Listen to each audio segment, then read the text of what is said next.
नमस्कार दोस्तों। आज की कहानी है अनहोनी। माँ का मन बड़ा बेचैन था। हो भी क्यों ना। 20 साल की बिटिया जो रोज दिन को छुपने से पहले घर पहुंच जाती, आज उसे 1 घंटा देर जो हो गई थी। शांति जी अपने दोनों छोटे बच्चों के साथ खेल उनका मन लगा रही थी, लेकिन खुद सिर्फ शरीर से उनके साथ मौजूद थी। मन बड़ी जया में ही अटका था। बात उन दिनों की है जब देर सवेर हो जाने पर मोबाइल की सेवा उपलब्ध नहीं थी। किसी किसी के घर लैंडलाइन हुआ करते थे। एकदम से सूचित करना संभव न था। वो बार बार अनिष्ट की आशंका से दोनों बच्चों को छोड़ बाहर जा आती। दिल जोरों से धड़क रहा था। कहते हैं ना, बुरे ख्यालात जल्दी अपना डेरा बसा लेते हैं। बस ऐसा ही कुछ शांति जी के साथ हो रहा था। दोनों छोटे भी बहुत छोटे ना थे। एक बड़ी से 4 साल छोटी, तो तीसरा 7 साल। लेकिन एक नौकरी पेशा माँ जिसके बच्चे सारे दिन अकेला रह बड़ों सा जीवन जीते हैं, वो शाम को बच्चों का हर काम खुद कर उनका बचपन लौटाना चाहती है। बेटा, दीदी ने पढ़ने जाने से पहले कुछ कहा था क्या कि आने में देर हो जाएगी? नहीं माँ, कल आपने डांटा था ना, हर हाल में इस कंपटीशन में निकलना ही है। और मेहनत करो। मुझे तो लगता है आज वो एडमिशन लेकर ही आएगी, कहकर जोर जोर से हंसने लगी। शर्म नहीं आती तुझे? मैं घबराई हूँ और तुझे मजाक सूझ रहा है। आ जाएगी ना माँ, ये तो रोज की बात है। वो जब तक नहीं आ जाती आप ऐसे ही चिंता करती हो। बच्ची थोड़े ही है। लेकिन माँ का मन कहाँ शांत होने वाला था। जाकर देख आऊं? नहीं नहीं, कहीं सोचेगी मुझ पर विश्वास नहीं। कैसे समझाऊंगी? माँ अपने बच्चे की आहट से उसकी गतिविधि का अनुमान लगा लेती है। डर तो उस गली का है जहाँ से गुजर तुझे आना है। वो सकड़ी सी गली जिसके दोनों तरफ दीवार है। एक दीवार में सरकारी ऑफिस के पिछले हिस्से की 2 खिड़कियाँ खुलती है, जो कि ऑफिस का समय पूरा होने के साथ 5 बजे बंद हो जाती है। दूसरी तरफ किसी की जमीन का टुकड़ा है जिसके चारों तरफ दीवार बनी है, और उन दोनों के बीच में वो पतली सी लंबी गली जहाँ से बहुत कम लोगों की आवाजाही है। कल ही तो कह रही थी मम्मी, वो खाली जमीन है ना, उसकी दीवार जहाँ मैं पढ़ने जाती हूँ उनके सामने से पूरी खुली है। वैसे तो डर की कोई बात नहीं, पर आजकल बिल्कुल कोने में, मतलब गली के बीचों बीच लोगों ने शॉर्टकट के कारण दीवार तोड़ रास्ता बना लिया है। तब से वो गली थोड़ी और डरावनी लगने लगी है। मैं तुझे लेने आ जाया करूँगी। नहीं मम्मा, आप सारे दिन की थकी शाम को तो घर पहुँचती हो, फिर मुझे लेने आना? नहीं नहीं, मैं दीदी को कह देती हूँ। जब तक मैं गली पार कर आपको बाय ना कर दूँ, वहीं कोने में खड़ी रहना। वो बेचारी रोज खड़ी रहती है, आप चिंता मत किया करो। लेकिन सच तो ये है माँ, वो गली है बहुत खतरनाक। शांति जी को रह रहकर बुरे विचार आ रहे थे। कल ही कहा था, पढ़ते ही निकल आया कर, गप्पे मत मारा कर। जब तक न आए जान पर बनी रहती है। बेटा बहुत देर से माँ को बड़बड़ाता सुन रहा था। क्या यार मम्मा, कितना डरती हो? दी को इतना कमज़ोर समझती हो? मुझे भी जाने नहीं दोगी कि उसे लगेगा उसकी तहकीकात करने भेजा है? एक निर्णय पे तो रहो। दोनों बच्चों ने माँ का मन बहलाने के लिए उन्हें बातों में लगा लिया। दोनों छोटे बच्चों की बात पर माँ को भी विश्वास था। मेरी परवरिश इतनी कमज़ोर नहीं कि बिटिया भटक जाए या कोई अनिष्ट उसके साथ हो पाए। पतिदेव के आने का समय हो रहा था।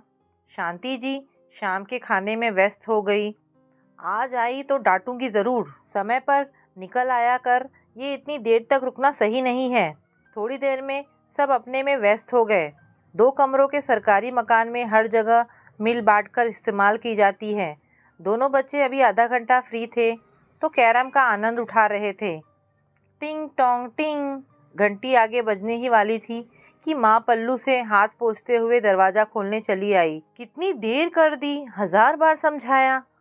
माँ की बात पूरी हो उससे पहले जया दूसरे कमरे में भाग गई और किताबें पटक बिस्तर पर जा बैठी। सांस जोर जोर से चल रही थी। गला रूंधा हुआ था।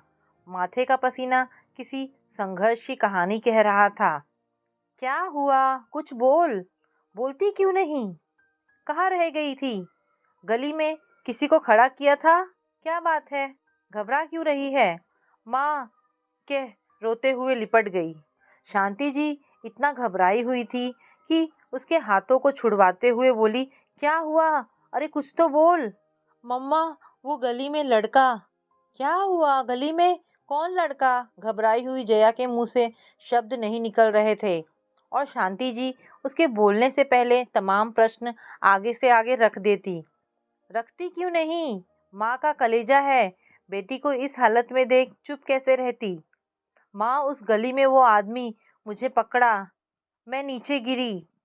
माँ ने उसे तेजी से खुद से दूर कर अजीब से हाव भाव से प्रश्न किया, कुछ किया तो नहीं उसने तेरे साथ? क्या हुआ? क्या किया? कौन था? माँ के प्रश्नों को सुन जया ने जोर जोर से रोना शुरू कर दिया। क्या किया जया? कुछ बता। क्यों रो रही है?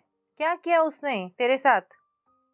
अब जया का मन, जो अभी तक माँ की पनाह चाहता था, वो जोर से माँ को छिटक कर बोली, आप भी औरों की तरह हो? नहीं माँ, मेरी माँ तो बहुत सुलझी हुई थी। कह रही हो चिंता हो रही थी। कैसी चिंता? जब मेरी तकलीफ एक बार भी नहीं पूछी। सोचा था आपसे लिपट सारी तकलीफ दूर हो जाएगी। लेकिन आप भी तो इस दकियानूसी समाज का हिस्सा हो, जहाँ बेटी के अंतर्मन को पढ़ने से पहले कुछ हुआ तो नहीं? किसने किया? कौन था? जैसे प्रश्नों की झड़ी लग जाती है। तो सुनो, छुआ था उसने मुझे। वो जो खाली जमीन का दरवाज़ा है वहाँ से कूद कर आया था। कौन था? नहीं जानती। मेरे हाथ में 4 किताबें थी। उसने मुझे पीछे से पकड़ा। मिट्टी के कारण उसका बैलेंस बिगड़ गया। गिरने पर भी उसने मुझे पेट से कस के पकड़ा हुआ था। मेरे चिल्लाने पर वहाँ कोई नहीं आया। चारों तरफ अंधेरा था, प्रकृति का भी और मेरे अंतस में भी। तब सिर्फ माँ याद आई। हम मध्यम वर्गीय परिवार का हिस्सा हैं, ये बात हमेशा याद रखना। अपने माता पिता की इज्जत पर कभी आँच मत आने देना। तुम तीनों ही हमारा स्वाभिमान हो। जब सामने परेशानी हो और सब रास्ते बंद दिखे तो अपने आत्मविश्वास का रास्ता खोलना, पूरी ताकत और स्वाभिमान से अपनी रक्षा करना। और मैंने वही किया। माँ, वो स्पर्श मैंने पहली बार महसूस किया था। उसकी पकड़ बहुत मजबूत थी। सोचकर भी रोंगटे खड़े हो रहे हैं। जब कोई रास्ता नज़र नहीं आया तो मैंने पुरजोर कोशिश कर अपनी किताबों से उसकी आंखों पर तेजी से प्रहार किया और लोगों को आवाज़ लगा, पूरी कोशिश कर, खुद को छुड़ा भागी। सड़क देख खुद को लोगों के सामने स्वाभाविक करना बहुत मुश्किल था। मेरे हाव भाव शायद इस अनहोनी की कहानी कह रहे थे। कैसे उन्हें स्वाभाविक करूं? लग रहा था मेरी बोली चली गई है। फिर डगमगाते कदमों से सोचा, किसी तरह घर पहुंच जाऊं। घर में माँ होगी जो मेरी शक्ल से मेरी तकलीफ का अंदाज़ा लगा लेगी। लेकिन तुम भी पहले उस समाज का सोचने लगी, अपनी इज्जत बेइज्जती का, और कहकर बुरी तरह रोने लगी। माँ ने उसे सीने से चिपका लिया। माफ़ कर दे बेटा, मैं इतनी गलत हो सकती हूँ, नहीं जानती थी। सच कह रही है तू। यदि हम कौन था, क्या किया के दायरे से निकलकर अपने बच्चे के मन को पहले पढ़े, उसका साथ दें, तो आधे से ज़्यादा घिनौने अपराध कम हो जाएंगे। तू ठीक है ना? माँ ने जया को पानी पिलाया। जब वो शांत हुई तो पूछा, दीदी को खड़ा नहीं किया था? नहीं माँ, उसी समय उनकी अम्मा ने आवाज़ मारी तो वो चली गई। इसका मतलब किसी को पता था कि तू रोज इस जगह से आती जाती है। कोई मौके के इंतज़ार में घात लगाए बैठा था। तुम सही कहती हो माँ। अपनी रक्षा करने के लिए औरत दुर्गा और चंडी अपने आप बन जाती है। नहीं जानती इतनी ताकत मुझ में कहाँ से आई। बस उद्देश्य था खुद की आबरू बचाए रखना। हाँ बेटा, हर औरत को भगवान ने कोमल मन दिया है, लेकिन यदि अपने आत्मविश्वास से अपनी रक्षा का जिम्मा हम खुद उठा लें तो कोई भी सामने वाला दुस्साहस करने से पहले 1000 बार सोचेगा। मुझे जीवन भर अफसोस रहेगा कि पहला शब्द मेरा यही होना चाहिए था। तू ठीक है ना? मैं चूक गई। माँ, मैं इस बात को कड़वी याद की तरह भूलना चाहती हूँ। अगले दिन जाने का समय था। जया नहीं जाने का मानस बनाए हुए थी। मन अभी भी शांत नहीं था। रह रहकर घटनाक्रम आंखों के आगे आ जाता। इस अनहोनी से बचने का एक ही उपाय था, उस याद को ख़त्म ही कर देना।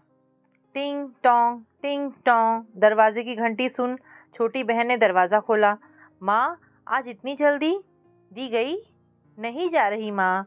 माँ ने जया का हाथ पकड़कर कहा, चलो आज मैं गली के कोने में खड़ी रहूंगी। जानती हूँ कोई भी ताकत मेरी बेटी के आत्मबल को तोड़ नहीं सकती। मेरी परवरिश कभी कमज़ोर नहीं हो सकती। तुम्हारा नहीं जाना सामने वाले के इरादों को मजबूत करना है। तुम्हें जाकर ये दिखाना है कि तुम डरी नहीं। आज पूरी तैयारी के साथ उसके मंसूबे को परास्त करने आई हो। हाँ, खुद पर विश्वास रखना अच्छा है, लेकिन सावधानी रखना भी उतना ही ज़रूरी है। माँ के विश्वास ने जया के हौसले मजबूत कर दिए। पूरा रास्ता पार कर पलट मुस्कुराकर माँ को बाय किया। आज एक अलग ही आत्मविश्वास उसके चेहरे में झलक रहा था। आज यदि हम सब अपने बच्चों को मजबूती का सिर्फ पाठ ना पढ़ा, उनका साथ दे, तो ना जाने कितनी जया के हौसले उड़ान भरेंगे। तो दोस्तों, कहानी यहाँ पर समाप्त होती है। आपको ये कहानी कैसी लगी मुझे कमेंट करके अवश्य बताएं। धन्यवाद दोस्तों।